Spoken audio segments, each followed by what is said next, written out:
Okay, my name's Galen, Boldt, and I am the interim superintendent at Johnson County Central. I'm here with John Rother. John's the elementary principal.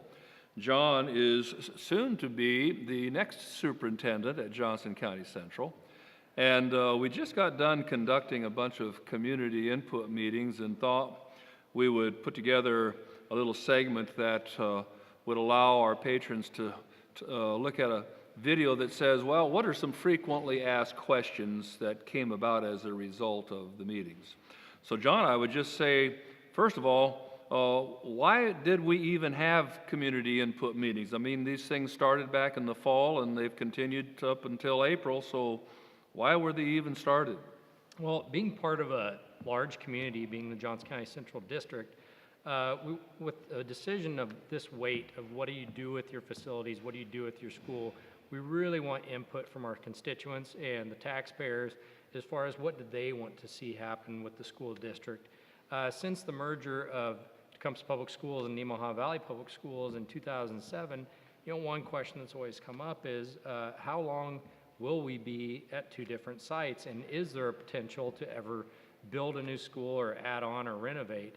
And that's not a question that'll be decided by one single administrator. That's a question that needs to be decided by the community, by the constituents, by the taxpayers through the school board.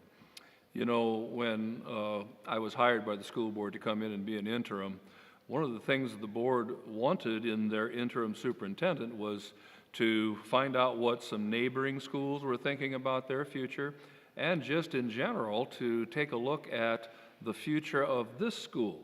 So I think we did that with our community input meeting, so I feel real good that we've had at least the opportunity to have some discussion with our community. Yep. So, Dr. Boldt, what did we learn from these input meetings? Great question. One thing I think we learned is that there's a wide variety of thought on the future of the school. I know we had two different committees, really. We had a committee that dealt with the facilities and then one that dealt with future programming. Both of them worked very hard. We hired a consultant, Russ Coe, who had been directing facilities at Fremont for about 20-some years. And through his expertise, we were able to put different dollar amounts on different scenarios. And I believe that what we learned was people are, number one, very interested in the future and want the best for the kids at Johnson County Central, but they also want our school district to be a good steward. And there's a lot of factors that come into play with trying to do the best thing for facilities when you have aging facilities and still trying to be a good steward. Yeah, and I would agree that finding that balance between the responsibility of the school district to provide the best education you can, as well as being financially responsible with taxpayer dollars, I think it's a delicate balance to find. John, to get a better context of what happened at the community input meetings, I think especially the most recent ones, we put 6 different scenarios together and had information about cost on each of them. And those scenarios looked like this. Scenario 1, to maintain all the current facilities on 2 sites, but implement utility upgrades.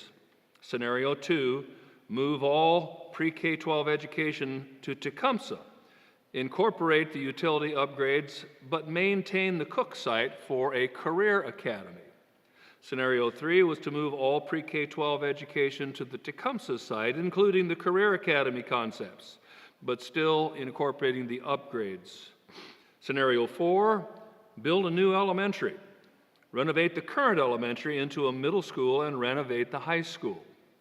Scenario 5, build a new elementary, renovate the current elementary into a middle school, renovate the high school, and build a new addition between the buildings.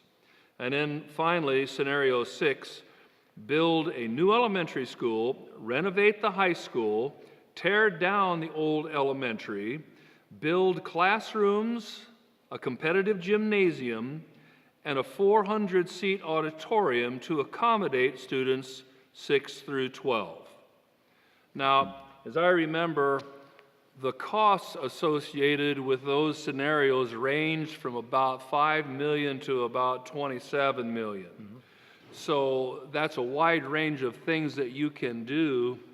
And at each of those community input meetings, we did ask the folks that were in attendance about what they thought was the right thing to do. And I guess what I walked away, so what I learned from the input meetings, many folks, when it comes to doing something with facilities, I believe they want us to do the thing that will make the most sense, and that's going to be not putting a lot more money into older buildings to renovate, but maybe waiting until that time in which we can really do the building the way it should be done. Yes. Yep. Okay, during those community input meetings, we also realized that there would be a fair amount of savings by coming to one site. Those savings would include dollars that you would save transporting between the buildings. I think that was almost $70,000 by the time you put gas and personnel transportation in. Of course, reducing staff, because we would be one less administrator for sure by going to one site. And then cutting down utilities and things like that. John, I think, again, the savings ranged all the way from about $70,000 to almost $500,000 annually. Now, in light of those savings, does it make sense to move to one site? Right. And what I had learned from listening to a lot of the people in attendance, and just people in general that heard about the talks and came out and wanted to share what they thought with us, it sounds like a lot of people want us to use a fair amount of discernment and, you know, not be too fast or too hasty with how we move, because they do want things done right. They want it done right for the kids. They want it done right for our communities. And so just to in a way, slow down, let people kind of process and think about what's going on. Well, the Johnson County Central situation is pretty unique. Yes. In that probably the best facility that we have is at the Cooke site. You get a gymnasium there that's a beautiful gymnasium. You have about 8 classrooms that are only 20 years old and really are some of the finest classrooms we have anywhere. So the thought or the vision of just walking away from that and saying we wouldn't be using that, that becomes a difficult concept to really let anybody see or feel. And nobody wants that. Yeah. Nobody wants that. But quite frankly, because there would be a fair amount of savings and being good stewards of district taxpayer dollars, that's something important. Mm-hmm. And so there's a balancing act in there somewhere, and that's certainly a decision that as we move into future years, Board of Education's going to be grappling with, but you know what, I know we'll come to a good understanding about what to do with it. So Dr. Boldt, with everything being said about different facilities and financing, should things ever move forward in the future to one site, and if that site were to be the Tecumseh site or somewhere nearby, what would happen to those Cooke facilities then? Wow, great question. You know, consolidation has been a part of this district and the schools involved for a while. If you remember the Elk Creek site, that was a school building, and I think that building still sits empty. I think that community's tried to get different businesses or one thing or another in there unsuccessfully. The Talmadge community, same situation happened to them. So that is an unforeseen type thing that, while you never want it to happen, becomes a part of the equation. Because that is such a good facility, especially the newer additions at Cooke, the first thing we'd want to do would be to try to find a use for that.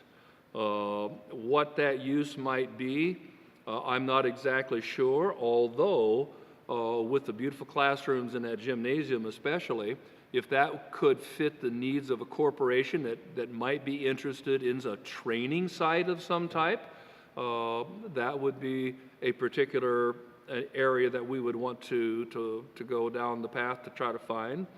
The fact that somebody might want to take that property and develop it, sure. Unfortunately, that might be far enough away from Lincoln and Omaha where that could be a real possibility. I think the important thing for folks to know is that the last thing that the board would want to have happen is for that site to just be closed down and nothing happen in there. So I think a lot needs to go down the road before we would say, well, we're just going to put chains on the doors and nobody's going to use that. We would want to explore a lot of different opportunities. Absolutely. Well, those are some things that we felt the patrons might be interested in knowing as a result of our community input meetings. We do have information posted on our website that outlines the exact costs that were gone over at those meetings and the results of the survey polls that were taken at the conclusion. Once again, this will be something about the future of our schools that will be very important to every patron that we have. I know it's foremost on the mind of our school board and our staff. And we want to do the very best thing we can for our students while thinking about what we can do to be good stewards. And in future board meetings, I know that we'll be looking at what maybe our next steps might be. And anytime you might have a question about something in particular, please feel free to call at school. And we'll do the best we can to answer your questions. Thank you. Thank you.